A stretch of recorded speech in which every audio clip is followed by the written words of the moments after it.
I didn't know what the next step in life was because I just reached my goal. Wow. There you are skiing, you've got there, now what? Exactly. You know? Now do you go back to boarding or do you go swimming? You know? Yeah, exactly. That is a good question because, and a really thought out answer that you have to do. Can I hold your medal for Absolutely. a moment? It's really heavy. 진짜 무거워요. It's very, very heavy.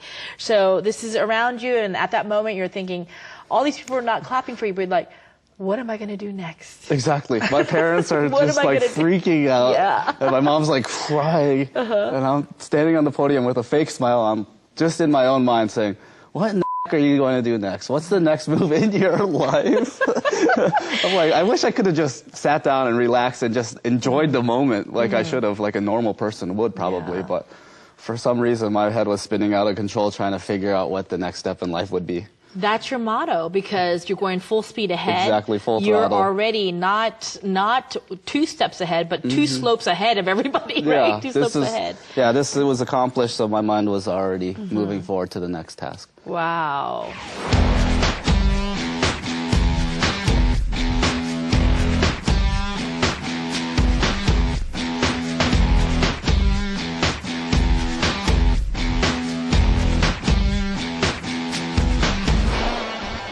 So, okay, tell me in what ways has this medal changed your life, or if at all? This medal has completely changed my life.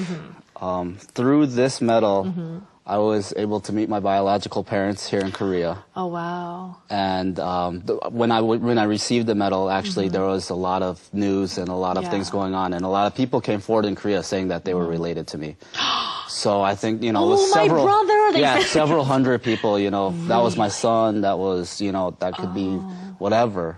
A lot of people came forward saying that they were related in some way to me. So through the interest of my getting the medal, I was able to locate and find my biological parents. Oh, wow.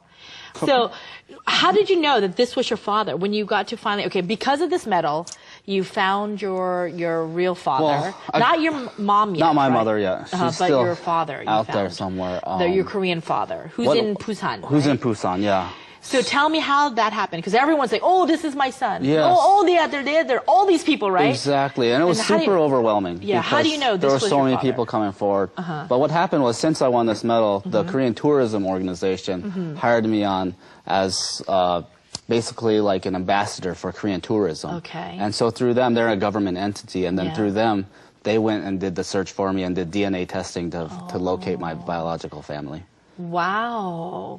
Okay, so you didn't have to go through and seeing all these fake fathers, right? If I did, I'm sure I wouldn't have done that process. It's too overwhelming. I didn't want the setup and let down of not meeting the right people. So I sent them out and gave them the okay and said, if you find them and are 100% sure with the DNA testing, I'm willing to meet them. Otherwise, I don't want to deal with it. Really? Okay, so then it happened, and they called you, and they said, we found your father. Yeah. And then what did you say? I said, oh, great. I didn't know what to think, I honestly never expected to meet my parents. I felt like I was adopted when I was 3 years old, and the reason that I was adopted was because my parents had died off and I had to be put in an orphanage. So I kind of set myself up like that growing up and never really thought twice about it. But getting to the moment of realization that your parents are out there and you're going to meet them was pretty weird. It was pretty wild. It was very surreal. So tell me about that moment. I mean, did you get to see them first in America or here in Korea? I met them for the first time on live television in Korea. In Korea? In Korea. Okay. So they brought me out, and I was doing a bunch of work for Korean tourism, and then we had a big press conference, and I was introduced to my father on live television. So what was that like? Okay, being on live television is one thing, and then your father. I mean, weird. You were sitting, and then the father comes out, or what? Yeah, I was sitting there, and then my father came out. I didn't get a chance to meet him backstage or anything. They just walked him out, and I was standing there, and then obviously I'm aware that there's cameras on me and people are taking pictures, so kind of calculating how I'm acting, and at the same time I'm watching this man walk into the room that looks just like me.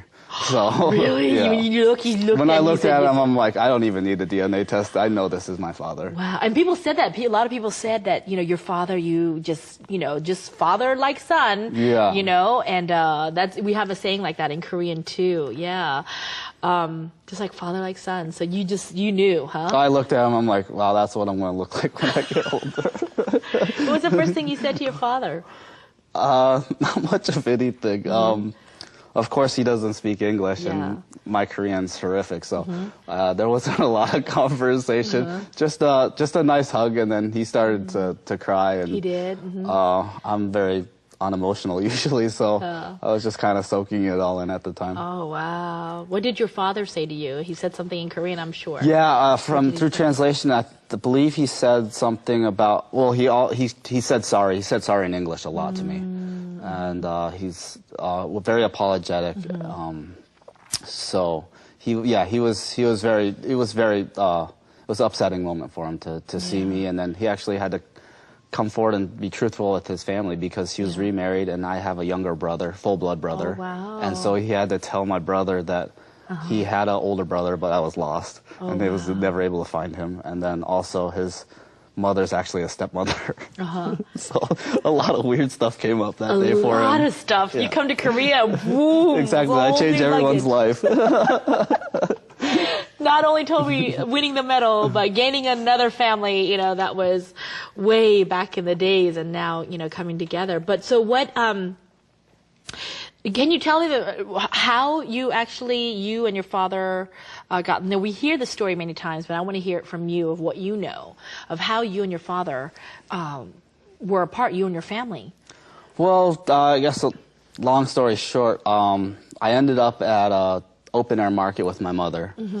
And she was, I guess, walking around buying food for the family, I guess. This is in Busan? In do you know? Busan, yeah. Like a shijang, they call it, shijang. Yeah. Yeah. And so she was just purchasing stuff at the booth for the family for dinner or something, I'd imagine.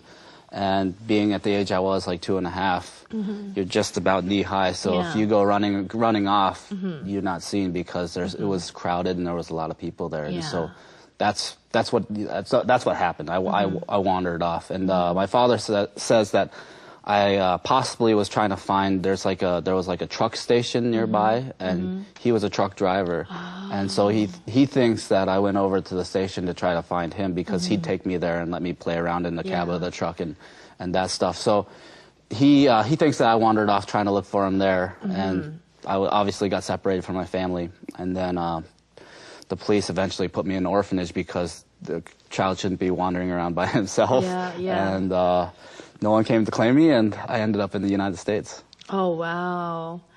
So do you remember any of these moments, or were you too young? Oh, absolutely not. I'm